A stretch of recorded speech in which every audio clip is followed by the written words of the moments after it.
Hope is being pegged on newly appointed Prime Minister Narendra Modi to accelerate economic and political reform in India. Now, can one man meet this heightened expectation? Nigel Eastwood, a serial telecoms and internet entrepreneur with over a decade of experience in the emerging markets, joins me now. As you know, at an investment summit in Gujarat, U.S. Secretary of State John Kerry was joined by Narendra Modi.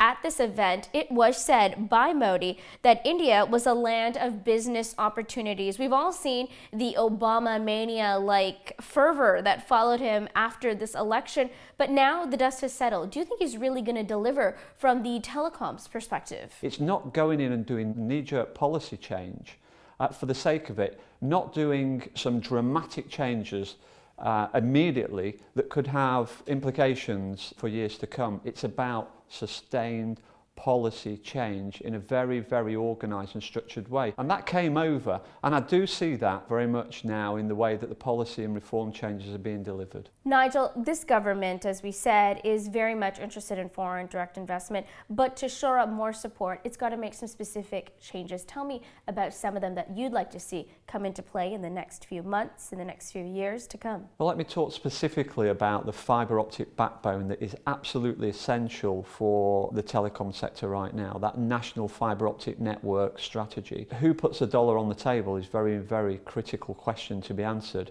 We're very reliant from our perspective that government actually funds that. Public-private partnership is going to be some of the answer, but we're very much hoping that the government really put that dollar to great effect now. It needs to go in now for us to see India get to the 500 million subscriber base that the government so much want. India, when you've got the Americans and Europeans looking closely on investing there, do you think that European governments, officials are doing enough to encourage India and other emerging markets to embrace change, infrastructure needs being just one of them? You know, I would really encourage European ministers to travel more to India. You know, we've seen some great showcases very recently with the recent Obama visit and Mr. Modi travelling and spending time very recently in the US. That's been very high profile. There's not been as much of that travel from our European counterparts. So I'd very much encourage people from Europe to travel there, understand what the opportunities are and how we can embrace them more. How much would Europe stand to lose if it doesn't